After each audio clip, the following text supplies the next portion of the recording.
Baik, sudah siap semuanya? Masih ada yang di luar?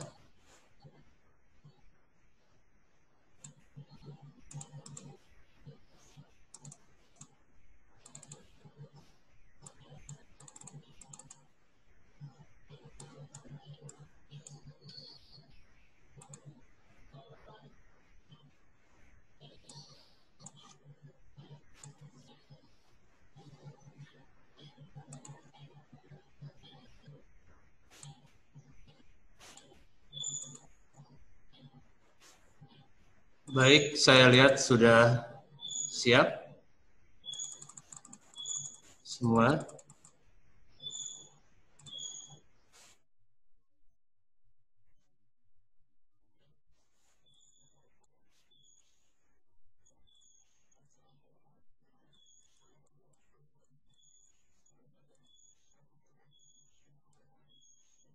Baik, Bapak Ibu, Assalamualaikum warahmatullahi wabarakatuh.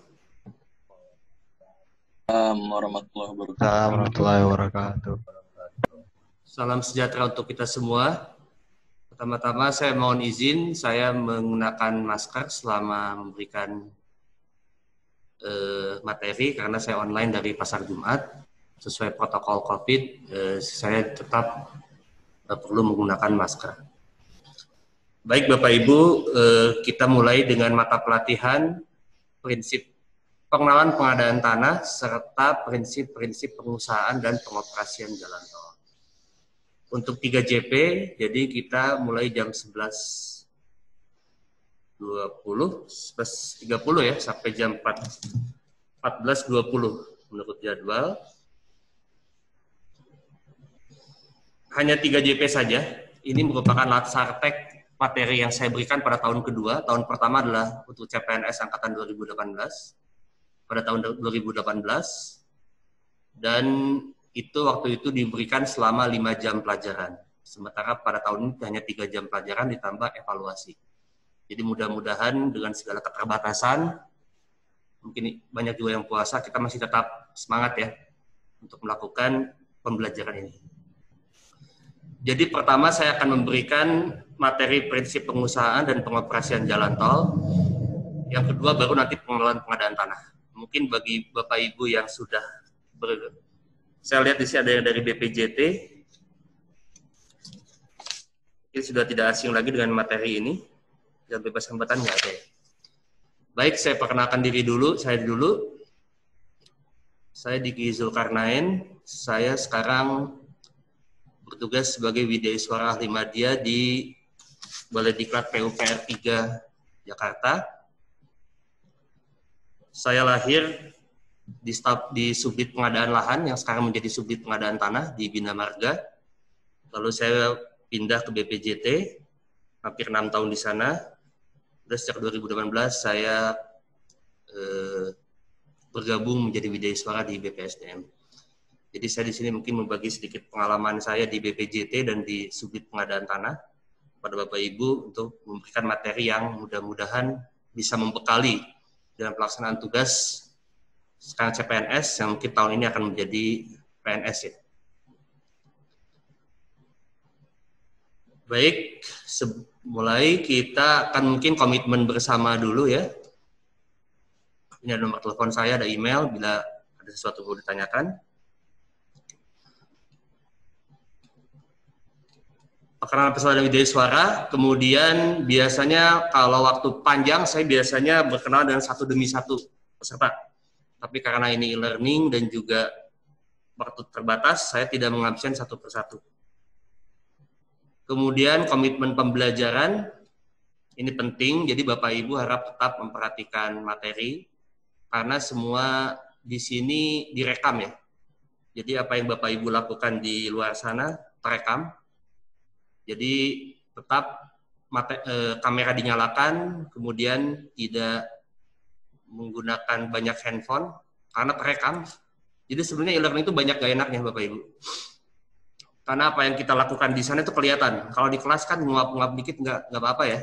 Tapi kalau di sini itu kelihatan sama sekali. Kemudian diharapkan tidak diperkenankan ke toilet kecuali kebutuhannya sangat mendesak karena kita sangat supaya kita lebih konsentrasi. Makanya saya tadi memberikan kesempatan untuk toilet. Kemudian kita akan melakukan sholat isoma bersama-sama. Baik, sepakat semua mungkin ya.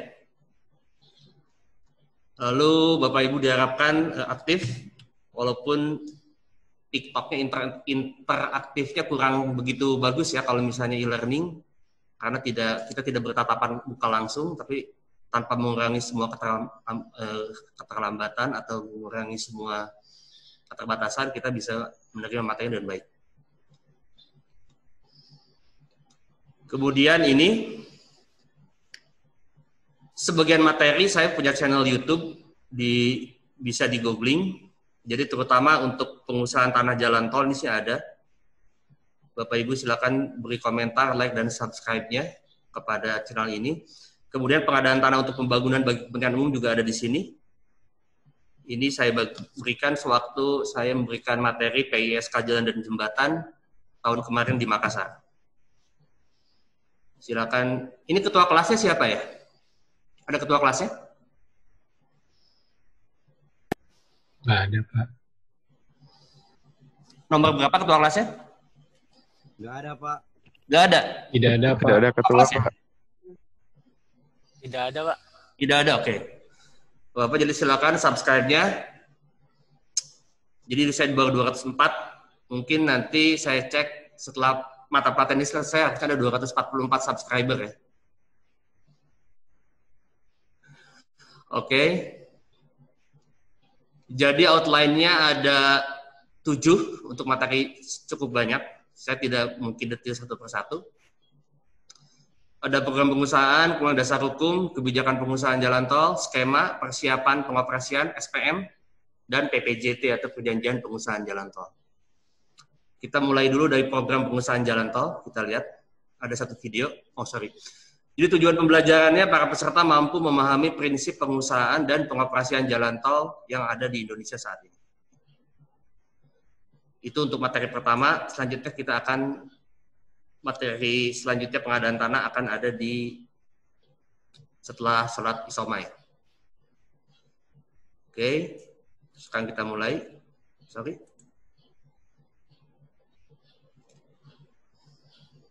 Videonya terdengar nggak ya? Nggak ada, Pak. Tidak, Pak. Tidak, Pak. Tidak ada suaranya, Pak. Tidak ada suaranya ya? Iya, Pak. Tidak ada. Oke. Tidak ada suaranya, sayang sekali. Mas Miko mungkin bisa dibantu ya, Mas?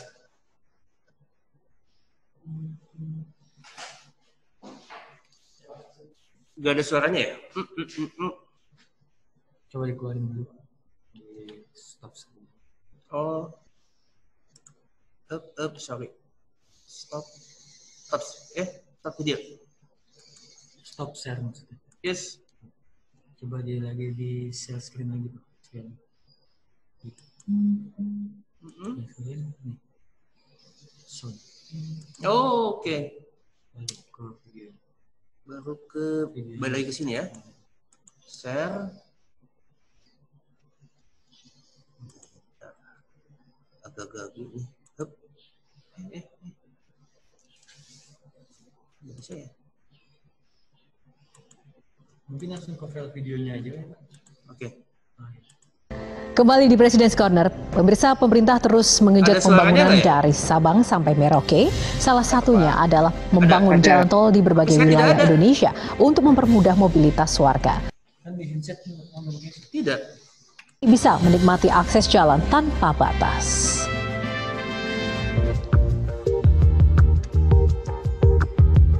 Pembangunan yang merata menjadi salah satu fokus pemerintah sejak periode lalu. Pemerintah telah menggenjot sejumlah pembangunan di berbagai wilayah di tanah air. Salah satunya adalah pembangunan jalan tol yang telah dirampungkan di sejumlah daerah dari Sabang sampai Merauke. Kembali di Presiden Corner, pemirsa, pemerintah terus menggenjot pembangunan dari Sabang sampai Merauke. Salah satunya adalah membangun jalan tol di berbagai wilayah.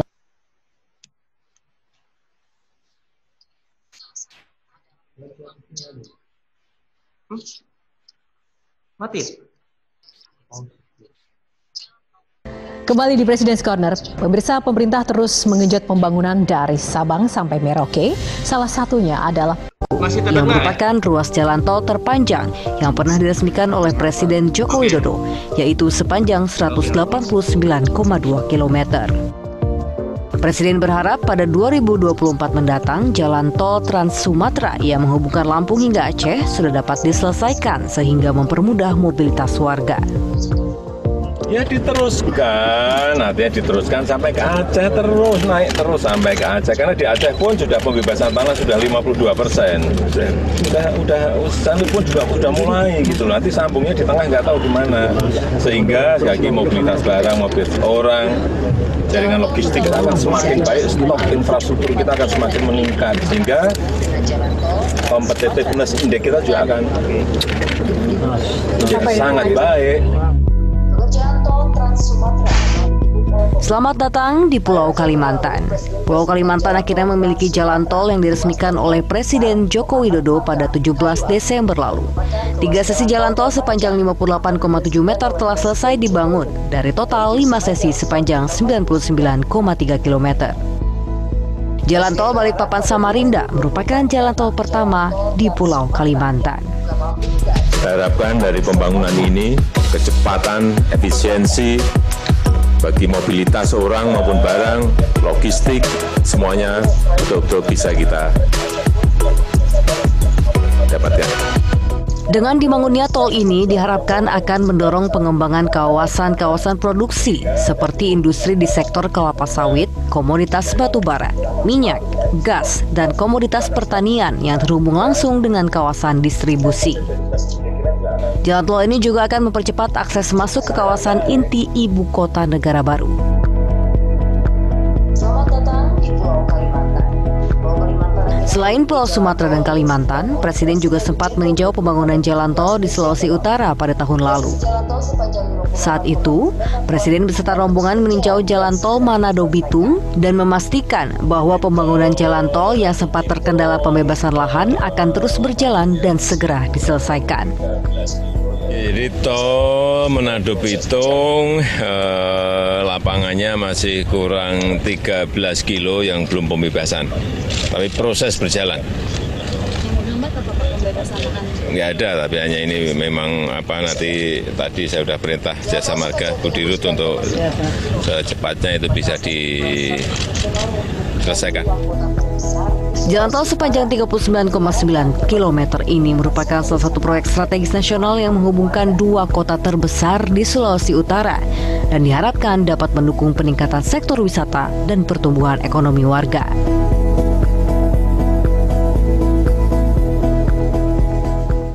Pemirsa, informasi tadi sekaligus menjadi penutup perjumpaan kita dalam President's Corner kali ini. Mewakili tim yang bertugas, saya Yohana Margareta undur diri. Terima kasih atas kebersamaan Anda. Selamat malam, sampai jumpa lagi minggu depan. Oke, Bapak Ibu, jadi Karena virus corona dari data yang saya terima, 94% lebih penderitanya dapat disembuhkan.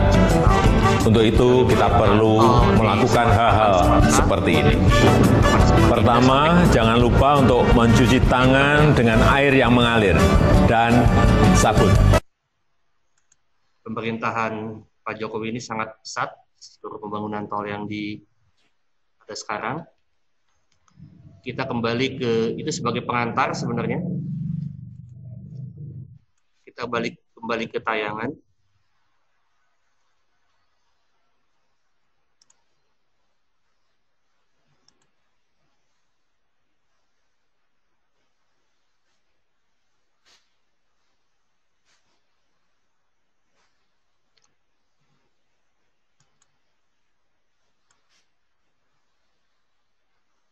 Jadi kita masuk ke program pengusahaan jalan tol.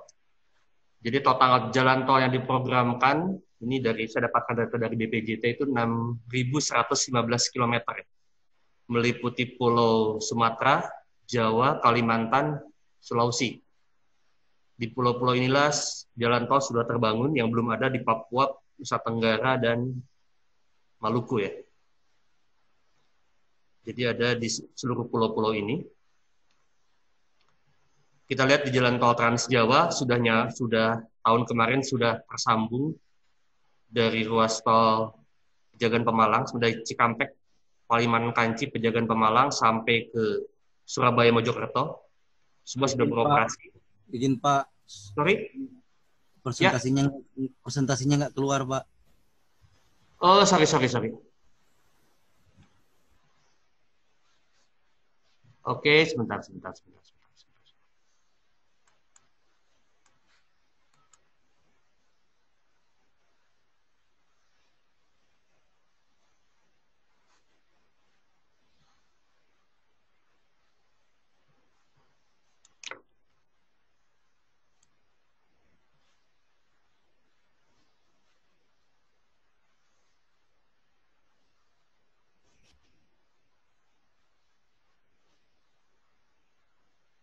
Sudah terlihat? Sudah? Sudah Pak. Sudah Pak. Mohon maaf ada sedikit gangguan. Ini saya slideshow. Terlihat ya? Sudah terlihat? Terlihat Pak. Terlihat Pak. Terlihat Pak. Oke, terima kasih. Ini kita masuk ke jaringan jalan tol Trans Jawa. Jadi dari Cikampek, Palimanan, Kanci, Pejagan, Pemalang, Semarang, sampai Surabaya sudah tersambung. Di luar Trans Jawa yang masuk pada jaringan tol Merak Banyuwangi sebenarnya pasukan Probolinggo juga sudah beroperasi tahun 2019. Tinggal Probolinggo Banyuwangi yang masih dalam pengadaan tanahnya ya. Kemudian di jalan tol non Trans Jawa sepanjang 441 km.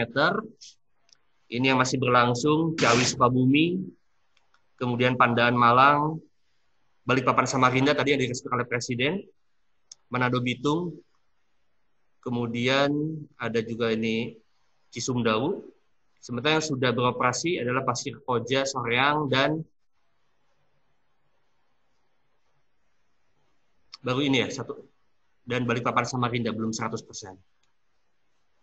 Kemudian kita masuk ke jalan tol Jabodetabek. Ini presentasinya terbaca, mungkin terlalu kecil ya? Kecil banget, Pak. Kecil ya? Tidak begitu jelas ya? Ya, Pak. Kecil, Pak.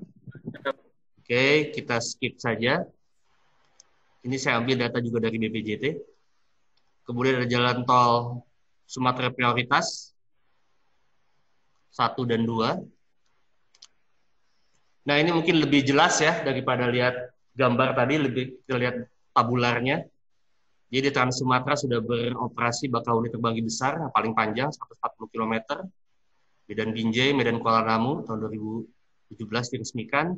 Di non Trans Jawa juga sudah banyak yang diresmikan. Di Jabodetabek juga sudah ada. Dan di Trans Jawa yang tadi sudah disebutkan dari Cikampek Palimanan sampai Surabaya. Kemudian pada tahap konstruksi di Trans Sumatera ada Kayu Agung Palembang, Betung, Kepal Betung, Pekanbaru Kardis Dumai, Medan Binjai Seksi 1, dan Sigli Banda Aceh.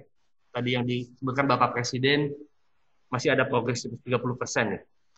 Kemudian di Balikpapan Samarinda, dibagi dua, itu yang dikerjakan oleh pemerintah belum selesai, yang dikerjakan oleh Jasa Marga sudah diresmikan, seksi 2-4. Kemudian non-Trans Jawa juga ada, Trans Sulawesi tadi Manado Bitung, sudah disinggung oleh Bapak Presiden, dan di Jabodetabek. Yang sudah beroperasi, yang mungkin memperhatikan ke bandara adalah Serpong Cinere ya. Itu sudah diresmikan, sedangkan Cengkareng Kunciran itu belum. Ini mungkin sedikit gambaran. Kemudian persiapan juga ada di sini, bisa dibaca.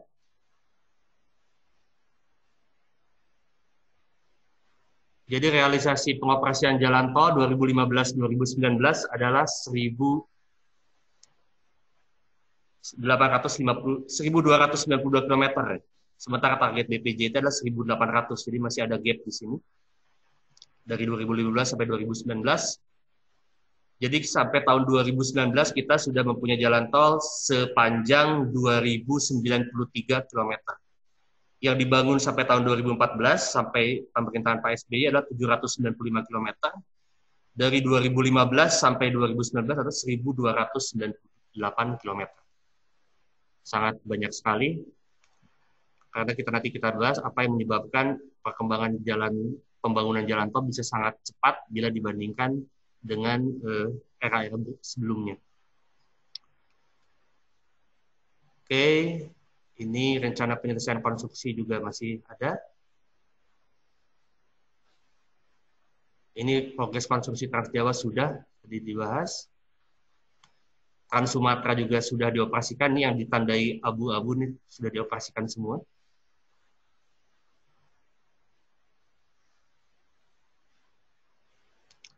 JPEG LVT 2 mungkin sudah sering pakai untuk ke Bandung, ini juga sudah beroperasi. Kunciran Serpong ke arah bandara juga sudah. Cengkareng Kunciran yang nyambung kalau Bapak Ibu ke arah bandara di sebelah kiri di CBC, Central Business, itu ada kuping ya, kuping jembatan itu merupakan bagian dari tol Cengkareng Kunciran di seksi 4.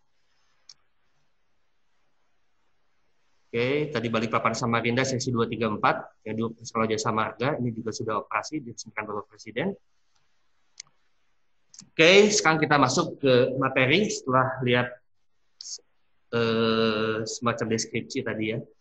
Jadi dasar hukum pengusahaan jalan tol adalah Undang-Undang 38 tahun 2004. Jadi jalan tol merupakan jalan umum bagian dari sistem jaringan jalan nasional yang penggunanya diwajibkan membayar tol dan bertujuan untuk memperlancar lalu lintas, meningkatkan distribusi pelayanan distribusi barang jasa, dan yang paling penting nomor C mungkin ya, meringankan beban pemerintah melalui partisipasi pengguna jalan. Ini yang paling penting karena dengan biaya tol yang dibayarkan oleh pengguna jalan kepada para peserta, kepada badan usaha itu jadi biaya operasi pemeliharaan yang harusnya ditanggung oleh APBN menjadi bisa ditanggung oleh badan usaha jalan tol.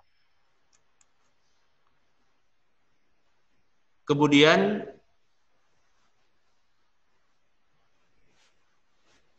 penyelenggaraan jalan tol meliputi pengaturan, pembinaan, pengusahaan, dan pengawasan berada pada pemerintah.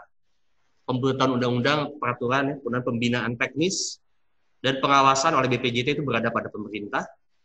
Sementara pengusahaan jalan tol dilaksanakan oleh badan usaha. Termasuk pengoperasian, pemeliharaan yang dilakukan oleh BUMN atau BUJT. Tadi Jasa Marga merupakan badan usaha milik negara atau BUJT seperti CMNP atau Astratel. Itu merupakan salah satu badan usaha jalan tol yang di luar Jasa Marga. Kita masuk sedikit lebih teknis kepada skema kelayakan investasi.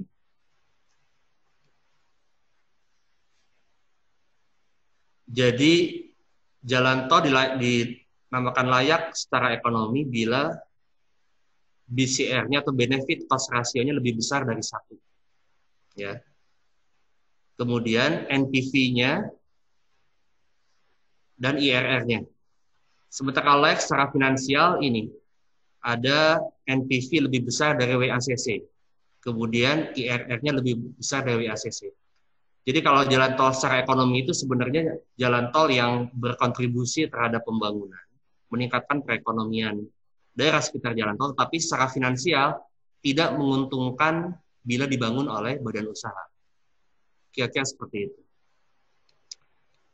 Jadi BCR itu atau dibagi C itu adalah perbandingan ekuivalen manfaat terhadap biaya.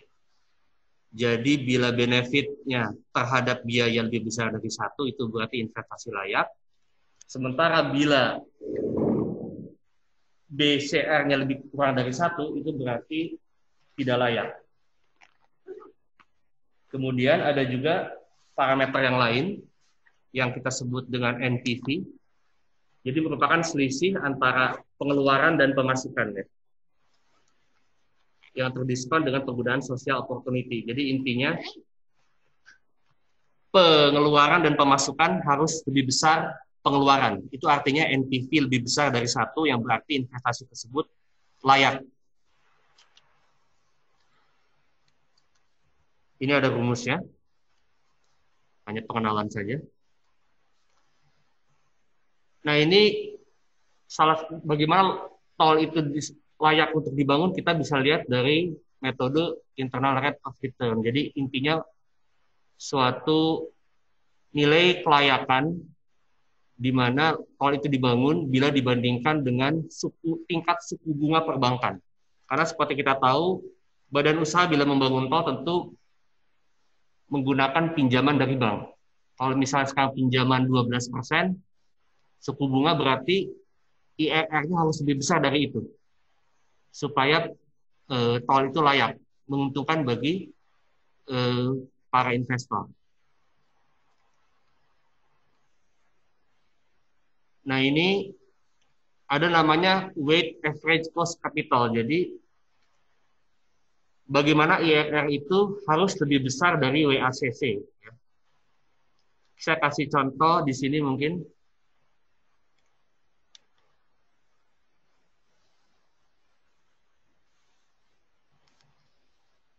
Terbaca ya? Terbaca semua? Baca, Pak. Terbaca, Pak. Oke, nah ini.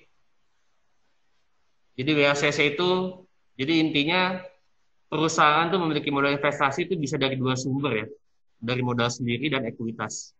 Jadi di sini contohnya bila misalnya utangnya 10 dari bank bunganya 10%, sementara pemegang saham minta 20%, maka WACC-nya itu merupakan rata-rata dari 20% plus 10% dibagi 2. Jadi 15%. Jadi bunga IRR-nya mesti lebih besar dari 15% supaya jalan tol tersebut untung. Jadi contohnya di sini, bila pinjaman bank 50 juta misalnya, kemudian dari modal sendiri 50 juta, berarti kan 100 juta. Tadi kan bunga banknya 10%, berarti 5 juta. Sementara bunga dari pemegang saham 20%, ya. Berarti 20%. Berarti berapa? 10 juta ya, 10%. Nah, berarti tingkat pengembalian 15 juta inilah yang disebut WACC dari uang diinvestasikan. Jadi intinya bunga pendapatan dari pendapatan tol itu harus lebih besar dari nilai yang ditanamkan oleh pemegang saham maupun pinjaman dari bank. Kira-kira seperti itu. Jelas ya? Ada yang tidak mengerti?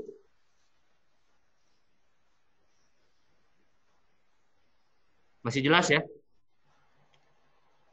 Oke. Nah, kita masuk ke kebijakan pengadaan jalan tol. Itu hanya parameter investasi saja. Mas Miko istirahatnya jam berapa ya, Mas?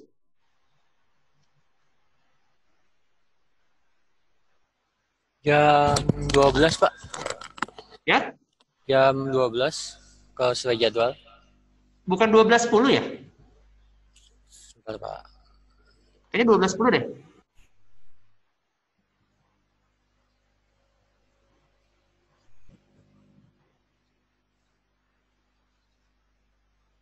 (12.10) Pak ya, 10 menit lagi. 10 ya. Baik, kita lanjutkan sebentar Bapak Ibu ya, karena tadi agak telat masuk. Jadi wewenang penyelenggaraan jalan tol itu ada pada pemerintah.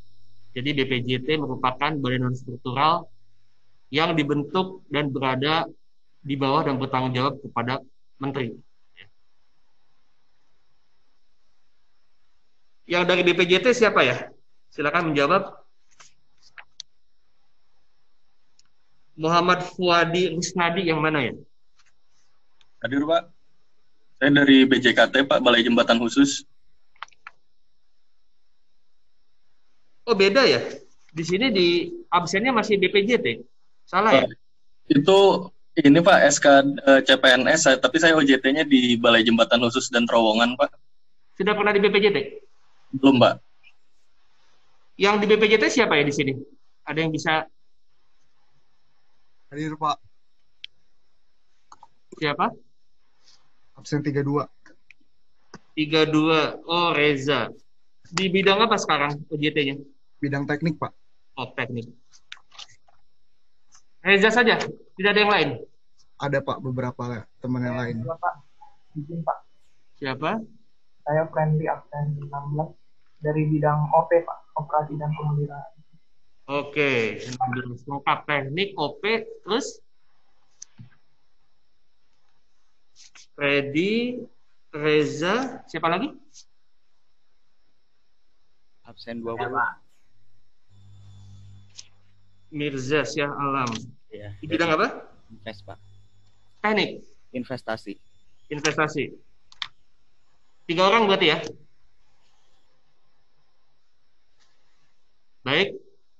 Jadi wewenang BPJT merekomendasikan tarif awal dan penyesuaian tarif, kemudian melakukan pengambilan penguasaan jalan tol yang telah selesai masa konsesi, kemudian mengambil alih hak sementara yang gagal dalam pelaksanaan konsesi, persiapan pengusahaan, pengadaan investasi, membantu pelaksanaan pengadaan tanah, monitoring, dan pengawasan terhadap badan usaha. Nah, mungkin ada pertanyaan sedikit, mengapa, pertanyaan klasik ya, mengapa jalan tol yang sudah BEP atau sudah selesai masa konsesinya seperti Jagorawi, tapi tetap pengguna jalan harus membayar tolnya? Ada yang bisa jawab?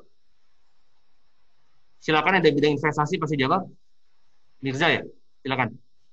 Panggilannya apa? Iya, Mirza, Pak. Oke, suaranya kurang jelas. Mirza, Pak. Iya, benar. Yes. Setahu saya sih itu untuk OM-nya Pak ya. Oke, ada lagi? Kita tambahkan.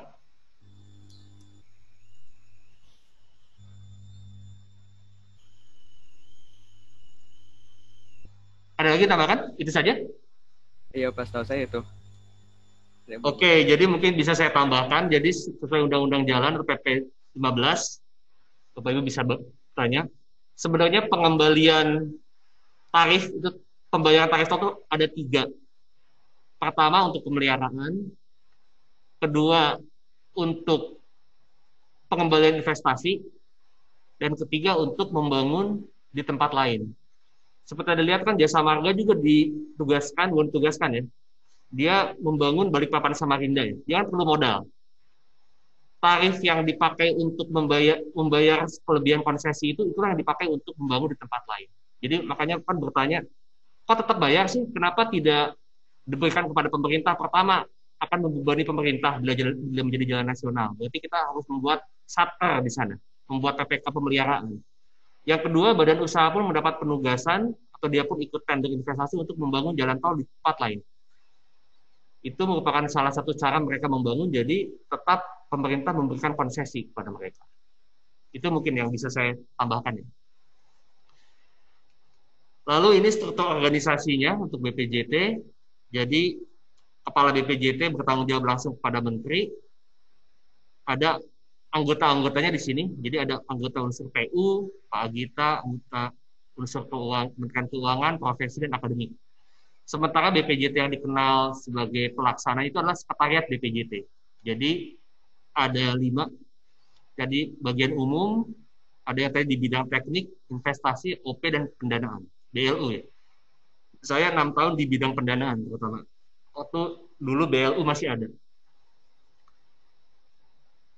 Jadi ini sekilas bisa dilihat di Permen PU-nya, di Permen PU 43 2015. BPJT terdiri dari sekretariat, terdiri dari 5 eselon 3, dan terdiri dari 11 eselon 4. Saya dulu di sebidang perencanaan di sini. Kemudian kita lanjut. Jadi arah kebijakan sektor jalan tol, ini saya ambil juga slide-nya dari BPJT. Jadi intinya, model pengusahaannya itu ada 4 kegiatan utama, penugasan kepada BUMN, seperti kita ketahui di tol Trans Sumatera itu semua hampir tidak ada lelang ya, semua dilakukan oleh Waskita Karya. Itu penugasan dengan lewat Perpres. Kemudian ada percepatan proses pelelangan menjadi plus minus 5 bulan. Kemudian pemberian pinjaman pada kontraktor melalui SMI atau PI, PT Investasi Infrastruktur Indonesia. Kemudian juga ada dukungan pemerintah sebagian konsumsi dan sebagian pembiayaan bersama. kalau tadi lihat di Balikpapan Samarinda ada 5 seksi. Satu seksi pertama itu dibangun oleh kita di sana ya, oleh pembangunan. Mengapa? Karena tol itu kurang layak bila dilakukan pembangunan oleh badan usaha semuanya. Jadi di sini namanya dukungan pemerintah atau VJF atau Viability Gap Fund. Pemerintah membangun satu seksi supaya tolnya menjadi layak, gitu ya. Itu salah satu contoh dukungan pemerintah. Kemudian percepatan pengadaan tanah dengan Undang-Undang 2 Nomor 2012 yang membuat pelaksanaan pengadaan tanah menjadi lebih pasti. Baik, sebelum ada yang ingin ditanyakan dulu, mungkin saya membuka pertanyaan, satu pertanyaan saja. Atau masih bingung? Atau terlalu cepat?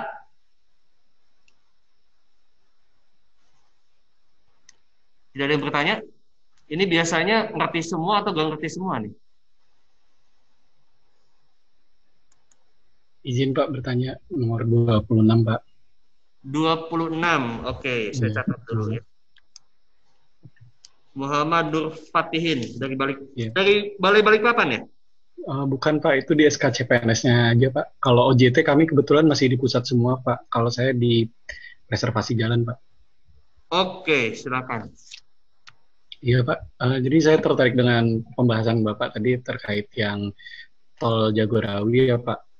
Saya juga tahu atau dengar dari teman-teman, Jagorawi ini kan memang kata Bapak setelah BEP masih ada masih menarik biaya terus Pak.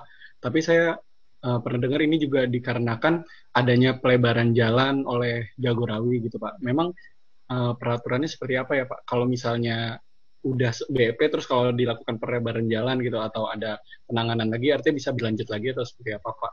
Apakah bukan begitu jadinya nanti badan usaha jalan tol bisa membuat-buat ya Pak kalau misalnya sudah BEP tinggal dia lakukan penanganan lagi aja biar dia bisa terus ngambil income-nya dari penarikan user purchase-nya Pak. Oke, terima kasih. Terus panggilannya apa? Fatih? Ihin aja Pak, boleh Pak. Oke, bisa saya jawab ya sedikit, mudah-mudahan pas jawabannya. Jadi sebenarnya kita kan pemerintah itu melakukan perjanjian dengan badan usaha ya, saya buka aja deh, melakukan perjanjian ya, pengusahaan jalan tol dengan badan usaha. Jadi BPJT dalam hal ini mewakili pemerintah melakukan kontrak investasi dengan Jasa Marga, gitu ya. Kebetulan Jasa Marga itu tol Jagorawi itu merupakan salah satu ruas yang dibundling waktu itu. Dibundling itu Jasa Marga itu kan banyak ruas-ruas tolnya yang rugi juga ya. Dulu atau tahun 2005 pas pertama saya masuk itu diantaranya Belmera, Belawan, Tanjung Morawa, kemudian Semarang ABC. Itu ruas-ruas tol yang tidak layak secara finansial. Kemudian Jasa Marga pun mendapat penugasan dari pemerintah. Ada yang tahu ruasnya apa saja? Gempol Pasuruan, Bogor Ring Road, dan Semarang Solo. Itu ruas jalan tol itu sebenarnya juga tidak begitu layak secara finansial. Pertanyaannya adalah dari mana Jasa Marga membiayai itu semua? Salah satu diantaranya selain pinjaman, pemerintah memberikan juga perpanjangan konsesi untuk membiayai penugasan. Jadi 3 ruas jalan tol itu tidak ada yang dilelang, tapi ditugaskan oleh pemerintah supaya, karena memang nggak layak, Jasa Marga yang suruh membuat. Itu pertama. Yang kedua, di PPJT itu memang ada kewajiban badan usaha. Bila misalnya trafiknya sudah sekian puluh ribu, itu dia harus pelebaran. Yang sudah dilakukan itu Jagorawi, dan kalau perhatikan itu Cikampek sebelum ada Jor Elevated itu juga sudah pelebaran. Jadi memang ada kewajiban dari 2 lane jadi 3 menjadi 4, tapi mungkin 4 selesai ya, karena lahannya kan ROW-nya sudah selesai. Jadi memang kalau kita lihat detail di PPJT-nya sebenarnya memang ada kewajiban-kewajiban badan usaha yang memang harus mereka laksanakan. Dan sebenarnya pemerintah pun secara jujur tidak mau juga bila konsesi habis, biasanya akan harusnya dilelangkan kembali ya, ditenderkan supaya tetap dikuasai oleh badan usaha, karena akan membebani pemerintah sendiri, karena memang pembangunan tol itu bahasa gampangnya itu adalah menghilangkan beban pemerintah. Jadi supaya masyarakat pengguna jalan lah yang membayar biaya pemeliharaan. Ya. Mungkin gitu ya, Mas Tihin ya. Jelas ya? Jelas, Pak. Oke, terima kasih. Mungkin kita lanjutkan sedikit ya. Mungkin istirahat setengah jam cukup ya. Jadi kita sampai 12:30 ya. Sepakat ya? Sepakat ya?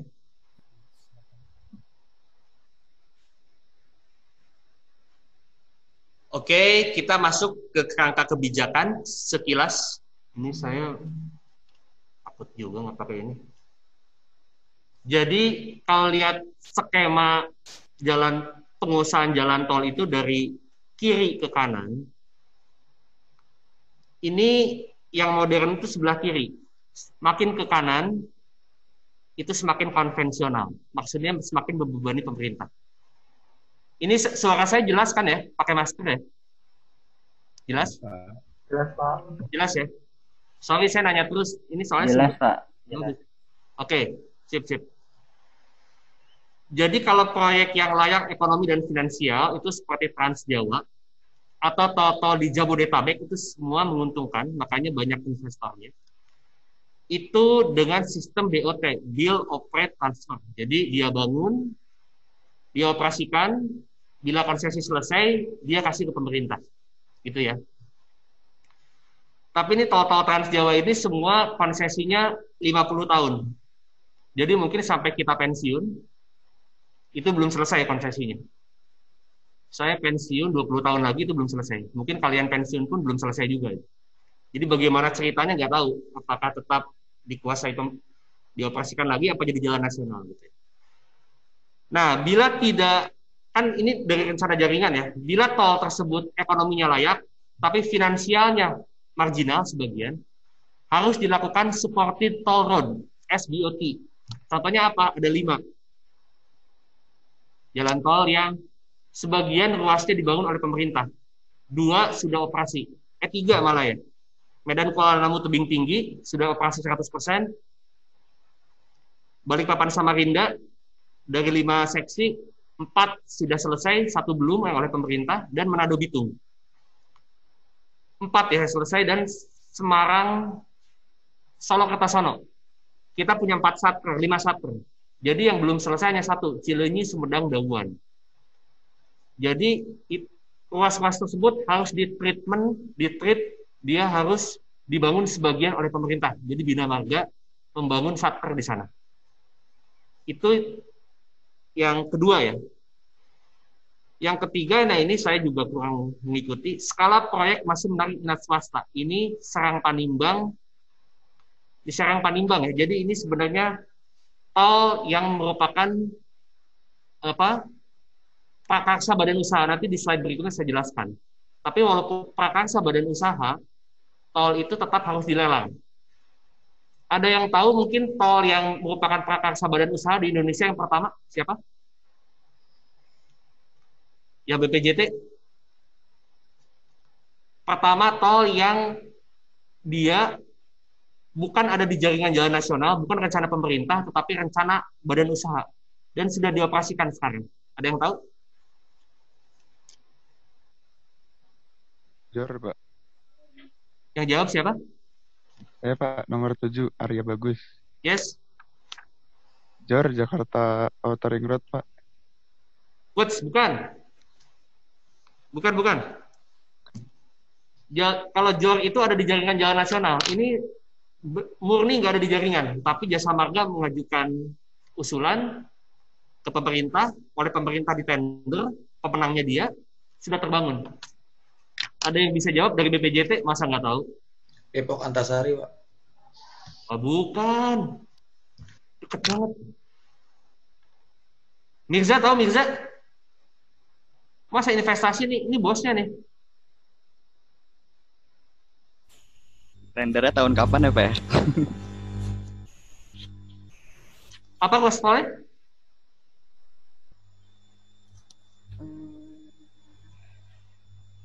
Ini jangan pura-pura nggak tahu ya, ini ruas tol terkenal ya. Cikarang Ciranjang bukan, Pak? Siapa? Apa? Cikarang Ciranjang, bukan, Pak? Bukan. Bali Mandara, Pak. Siapa tadi yang bawa Bali Mandara? Saya, Pak. 34, Pak. Oke, 100. Rofki ya? Rofki Kina itu? Iya, Pak. Jadi, Bapak Ibu, sebenarnya beberapa ruas tol itu sejak tahun 97 itu sudah ada di jaringan. Tadi ada jawab Ciranjang Padalarang. Tapi karena tahun 97 Krismon, berhenti. Tapi sudah ada di rencana Bina Marga zaman dulu. Tapi Bali Mandara itu karena waktu itu mau APEC, kita konvensi APEC, Jasa Marga mengajukan untuk membangun. Tapi nanti prosesnya, itu kan unsolicited, itu akan saya jelaskan di slide berikutnya. Sudah terbangun sekarang. Ya. Bagus jawabannya. Bila ini, kemudian bila masih tidak layak juga untuk pengembangan wilayah, ini penugasan BUMN. Nah, Trans Sumatera itu semua tolnya tidak layak secara ekonomi, finansial. Tapi pemerintah karena perlu membangun, dia menugaskan Hutama Karya lewat PRS untuk membangun. Kemudian ada juga yang terakhir adalah tol yang dibangun untuk menghubungkan wilayah, diantaranya Suramadu. Ini full oleh APBN dan pinjaman oleh Cina, dan sekarang dioperasikan oleh Jasa Marga. Jadi ini kira-kira skema kebijakan seperti ini ya, dari yang paling layak ekonomi finansial sampai seluruhnya dibangun oleh APBN. Oke.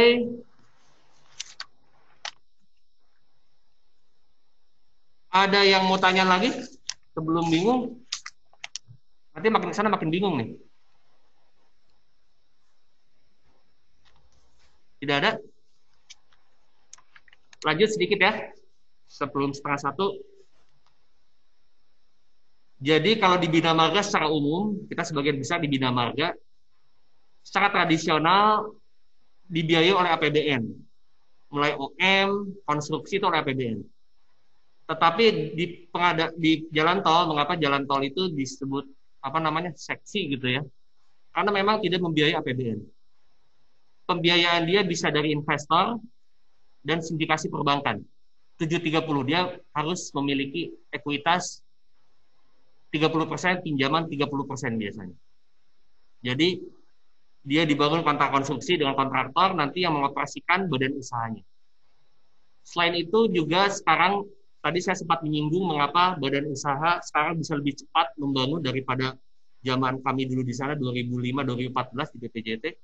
Karena namanya PT Infrastruktur Indonesia sebagai penjamin, itu bisa menggaranti bila terjadi keterlambatan pengenaan tarif, terus juga keterlambatan konstruksi diakibatkan tanah tidak bebas, itu dijamin oleh PII dan SMI tadi, PT Sarana Multiguna Infrastruktur. Jadi badan usaha seperti Jasa Marga membayar sedikit premi kepada PII bila ada keterlambatan pengoperasian. Jadi kan dalam PPJT itu biasanya pemerintah itu berjanji 2 tahun ini layak operasi gitu ya, akan operasi, jadi tarif akan masuk.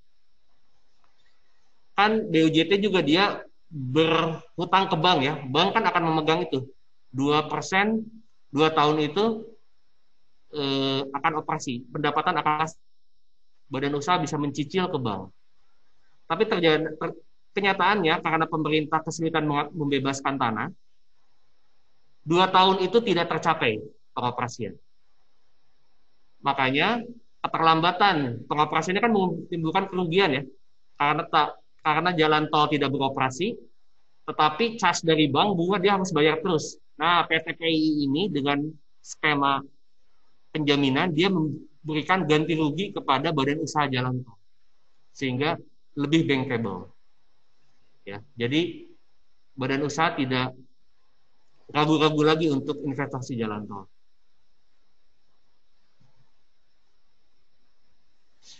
Baik, mungkin sebelum ada pertanyaan?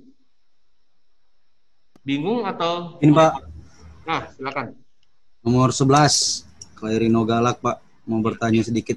Pak, Berarti Pak, kalau kita di Kementerian PUPR, ini hubungan antara BPJT, Direktorat Jalan Bebas Hambatan dan Perkotaan, sama Direktorat Jenderal Pembiayaan Infrastruktur, itu jadinya kayak gimana Pak ya? Kalau untuk terkait misalnya pengusahaan jalan tol.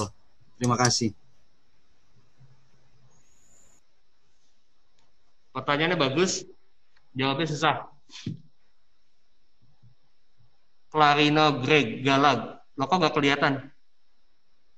Nah. Jadi sebenarnya intinya begini, jawabannya panjang ya. Jadi sebenarnya lantai 4 itu membangun jalan-jalan yang dibiayai, membangun jalan-jalan tol yang dibiayai oleh APBN. Tadi ada 5 ya, Medan Kuala Namu, Balikpapan Samarinda, Cisumdawu, Nado Bitung, dan Solo Kertosono. 5. Sementara untuk pengadaan tanahnya, seluruh jalan tol baik yang APBN maupun non APBN ada di lantai 4. Seluruhnya. Sedangkan BPJT itu fungsinya adalah intinya mengawasi pembangunan jalan tol yang dilakukan oleh badan usaha. Ya. Jadi ada sedikit perbedaan. Jadi begini. Dulu sewaktu pakai Undang-Undang Jalan tahun 1980, itu pemerintah itu menugaskan Jasa Marga sebagai badan yang mewakili pemerintah untuk melakukan perjanjian dengan badan usaha. Paham ya? Jadi sebagai regulator, sebagai operator, dia regulator tapi main. Ya kan? Jadi wasit. Jadi semua kontrak itu dengan Jasa Marga. Aspra, CMMP itu dengan Jasa Marga. Ketika keluar Undang-Undang Jalan 2004, itu kan tidak adil ya. Kok badan usaha bertindak sebagai regulator? Anda main, tapi Anda ikut ngatur, kan nggak aneh. Keluarlah Undang-Undang Jalan 2004, dibentuklah BPJT sebagai regulator. Pengatur, badan pengatur jalan tol. Sewaktu itu, jadi BPJT lah yang mewakili pemerintah untuk mewakili pemerintah Republik Indonesia untuk berkontrak dengan badan usaha. Ini nyambung dengan cerita Jagorawi tadi, ya kan? Kan jalan tol yang sebelum ada BPJT itu kan tidak punya perjanjian ya, namanya ada PKP, perjanjian kuasa pengusahaan. Tidak punya konsesi. Jadi dulu pemerintah itu enak aja. Pokoknya lu tugaskan, lu bangun. Uangnya cari sendiri, tidak tahu kontraknya sampai kapan, pokoknya jadi. Karena Jasa Marga waktu itu tidak mempunyai kontrak, dibandinglah 8 ruas Jasa Marga termasuk yang Jagorawi itu dinolkan lagi, diberi konsesi. Jadi kan Jasa Marga harus mensubsidi tuh ruas-ruas yang rugi. Yang Bel Merah dan Semarang ABC itu kan rugi terus. Itu disubsidi, makanya dia dikasih tarif di situ. Jadi sejak ada BPJT, seluruh badan usaha itu diperbarui PPJT-nya, sehingga bisa mempunyai kontrak konsesi, 30 tahun, 40 tahun, 50 tahun, setelah itu kembali ke negara. Dulu sebelum ada BPJT, itu tanpa batas. Jadi dikuasai oleh Jasa Marga, unlimited. Kapan kembalinya ke pemerintah tidak ada. Itu 2 ya. Jalan bebas hambatan dan BPJT. Nah, untuk pembiayaan infrastruktur saya kurang paham karena waktu itu pembiayaan infrastruktur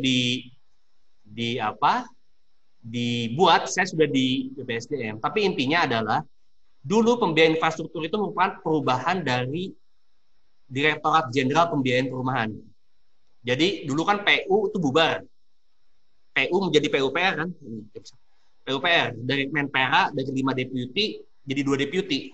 Dia masuk Dirjen Pembiayaan Perumahan dan Penyediaan Perumahan. Penyediaan itu yang membangun, pembiayaan itu yang membiayai perumahan. Jadi kelihatannya yang mencari sumber pembiayaan lah. Cuma Pak Menteri waktu itu karena melihat kok hanya perumahan saja, jadi diubahlah menjadi Dirjen Pembiayaan Infrastruktur. Jadi dia bisa membiayai air, Bina Marga, Cipta Karya. Tapi saya sendiri pun tidak paham. Fungsinya dia itu sebenarnya regulator saja mungkin. Karena kalau hubungannya antara Jasa Marga, BPJT itu ke pembiayaan perumahan itu nggak ada sebenarnya. Saya belum, tapi di materi kita saat ini, memang yang pembiayaan perumahan itu nggak ada. Jadi kita batasi supaya tidak terlalu meluas. BPJT, Badan Usaha, dan Bina Marga. Gitu ya. Mudah-mudahan jelas ya, Mas Klairino. Jelas ya? Oke, nah oke benar. Tahu. Terlalu menjawab, pakai jempol aja ya. Kalau oke. Sip. Oke. Baik Bapak Ibu, ternyata ini slide-nya masih banyak. Ini kalau di kelas beneran itu bisa berbusa-busa karena diskusinya panjang, apalagi kalau masuk tanah. Tapi sudah 12:30, sudah lewat 20 menit. Jadi kita istirahat dulu ya, isoma. Kita masuk lagi jam 13. Setuju? Sepakat ya? Oke? Sepakat ya? Oke, silakan. Jam 13 kita masuk, harap tepat waktu. Terima kasih.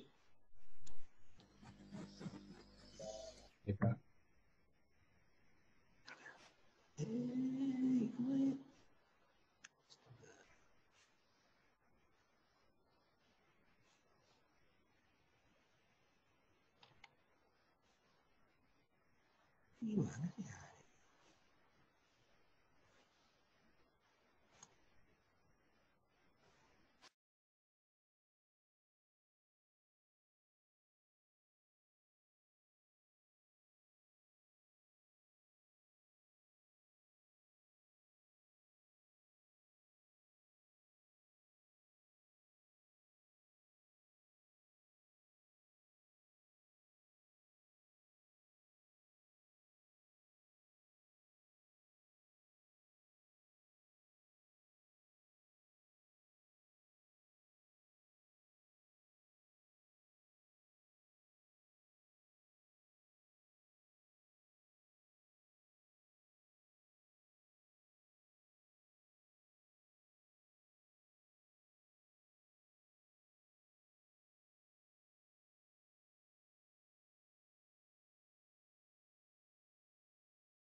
Bapak Ibu, informasi besok kita ada penutupan ya sesuai jadwal karena tadi ada perubahan, makanya saya share ulang.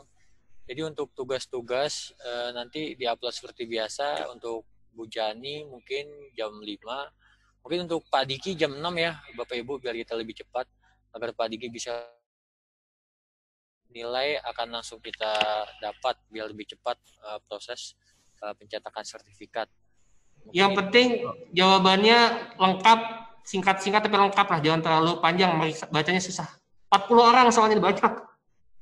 40 orang. Gak ada excuse waktu buka puasa Pak Miko. Nah, silakan dinego.